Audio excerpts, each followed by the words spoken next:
Électrocardiographie, première partie, ECG normal.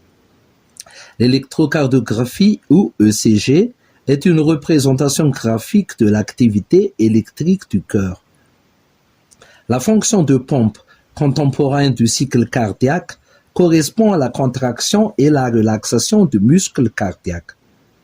Ce myocarde est composé de cardiomyocytes qui sont excitables, conductibles et automatiques.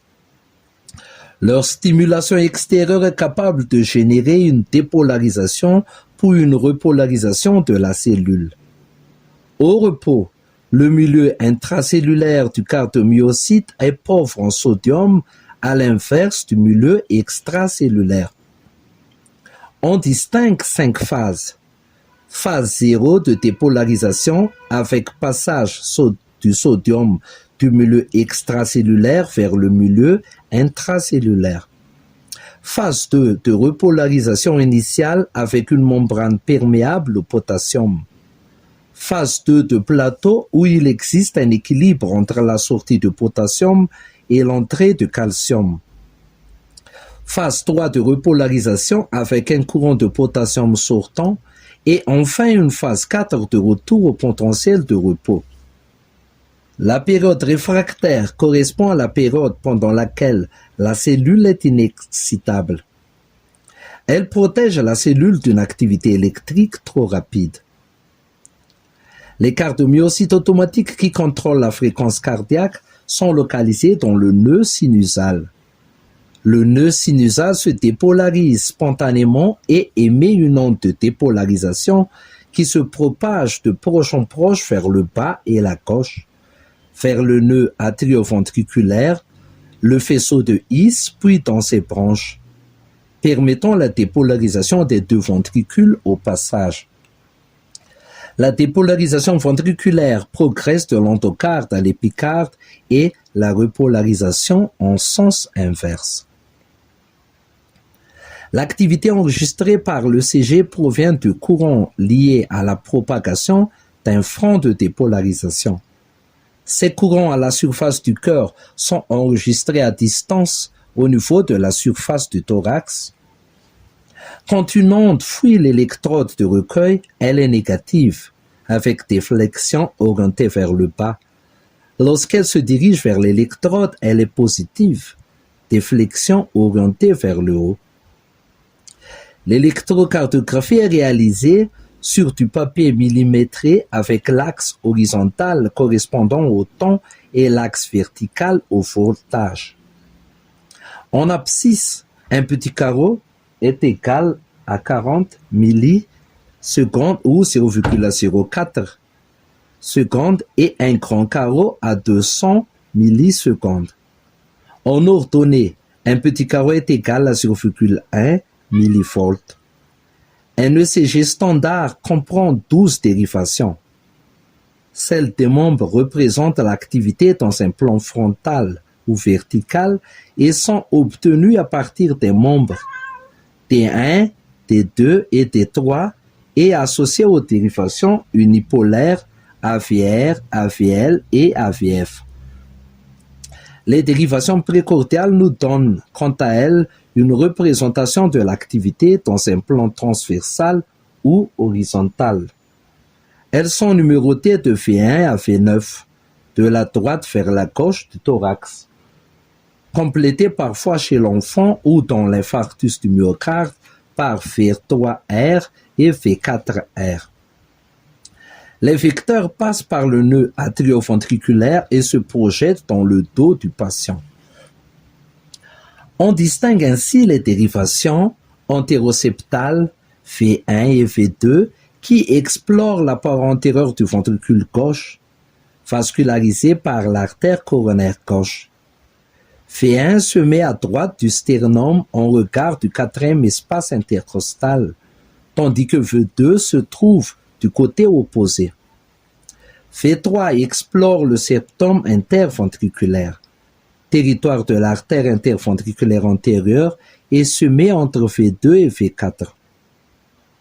La dérivation apicale, représentée par V4, se met en regard de l'intersection de la ligne médioclaviculaire gauche et du 5e espace intercostal.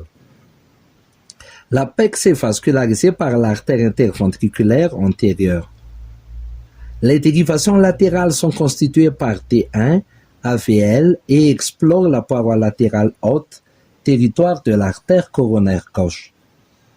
L'électrode de T1 est située du bras droit au bras gauche. L'électrode de AVL est située vers le bras gauche. V5 et V6 explorent la paroi latérale basse, territoire de l'artère circonflexe.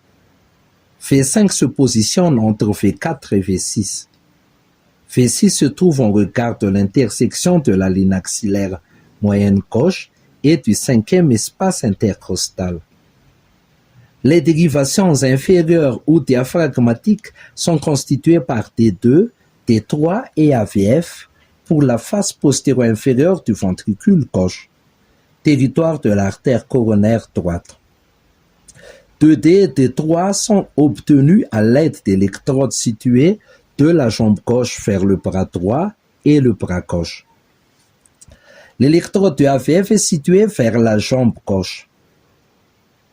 Les dérivations postérieures sont constituées par V7, V8 et V9 pour la face postéro-basale du ventricule gauche, territoire de l'artère circonflexe. Le ventricule droit est exploré par V1, V2, V3R et V4R, territoire de l'artère coronaire droite. L'électrode de AVR est située sur le bras droit.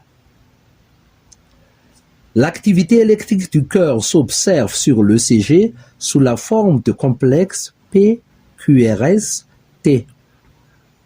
Il faut toujours interpréter un ECG dans le même ordre. Fréquence, rythme, onde P, intervalle PR, complexe QRS, segment ST, onde T et segment QT. La fréquence cardiaque d'un rythme régulé s'obtient en utilisant la règle des 300 ou la méthode des 6 secondes. La fréquence cardiaque normale de repos de l'adulte est entre 60 et 100 battements par minute. Elle peut donc être normale avec tachycardie ou bradycardie. Un rythme est dit sinusal si chaque onde P est suivie d'un complexe QRS et chaque complexe QRS est précédé d'une onde P. Le rythme est régulé si la distance entre deux ondes R est constante d'un cycle à l'autre. Sinon, on parle d'arythmie. L'onde P sinusale est la traduction de la dépolarisation atriale. Elle est positive en T1, T2 et AVF. Elle est souvent biphasique en V1 avec une positivité suivie d'une négativité. En T2, sa durée est inférieure à 120 millisecondes et son amplitude est de 2,5 petits carreaux. L'activité des oreilles est la mieux vue en T2 et V1. L'intervalle PR correspond à la dépolarisation du nœud auriculo-ventriculaire. Il est mesuré du début de l'onde P jusqu'au début du complexe QRS, soit l'onde Q si elle existe, et on parle alors de l'espace PQ, soit l'onde R et on parle de l'espace PR. Il dure normalement moins de 200 millisecondes. Il peut être allongé ou raccourci. Le complexe QRS correspond à la dépolarisation ventriculaire. 4 points doivent être analysés: durée, axe, amplitude et morphologie. La durée est mesurée sur la dérivation où elle est la plus longue et devrait être moins de 120 millisecondes. La méthode rapide de calcul de l'axe de QRS consiste à repérer la dérivation où le QRS est le plus positif et à vérifier l'exactitude sur la dérivation perpendiculaire où il devrait être plat ou isodiphasique, c'est-à-dire que les composantes successives de l'onde sont d'égale importance pour le positif et le négatif.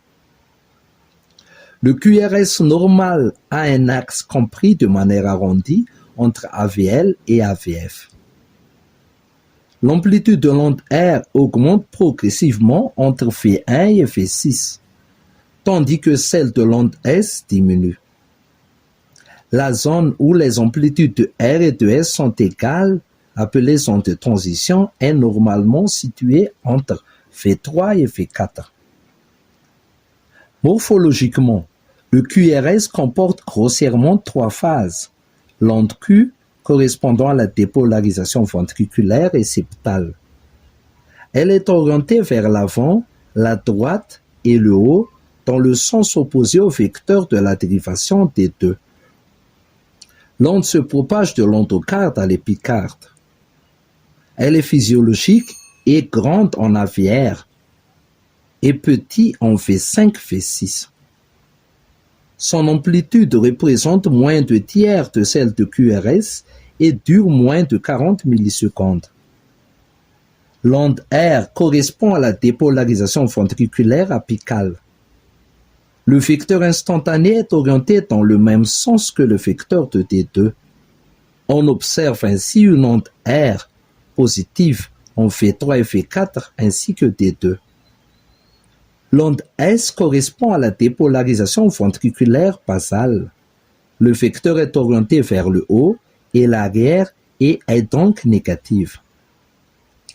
Le segment ST correspond au début de la repolarisation ventriculaire et doit être isoélectrique. Une variante de la normale consiste en un sus-décalage particulier, appelé repolarisation précoce, visible dans les dérivations V3 à V5 et se rencontre surtout chez les sujets sportifs ou de race noire. Il peut être élevé ou abaissé. L'onde T traduit la fin de la repolarisation ventriculaire et a généralement la même polarité que le complexe QRS. Les ondes T normales sont asymétriques et normalement positives, sauf en VR. Elles peuvent être négatives de façon physiologique dans les dérivations précordiales droites chez l'enfant. L'intervalle QT mesuré du début de QRS à la fin de l'onde T correspond à la dépolarisation et la repolarisation de l'ensemble des fibres myocardiques ventriculaires. L'intervalle QT doit être inférieur à la moitié de l'intervalle RR précédent. La durée de l'intervalle est inversement proportionnelle à la fréquence cardiaque. Plusieurs formules de correction du QT ou QTC permettent d'ajuster le QT à la fréquence cardiaque, dont la plus fréquemment utilisée est la formule de Bassett. La durée du QTC devrait être inférieure à 440 millisecondes chez l'homme et 460 millisecondes chez la femme à 60 battements par minute. Les ondes U sont inconstantes et il s'agit de petites déflexions suivant l'onde T. Elles sont généralement positives et surtout visibles en V2 à V4. Elles correspondent à la repolarisation des cellules mid-myocardiques, c'est-à-dire entre l'épicarde et l'endocarde, et du système His-Purkinje.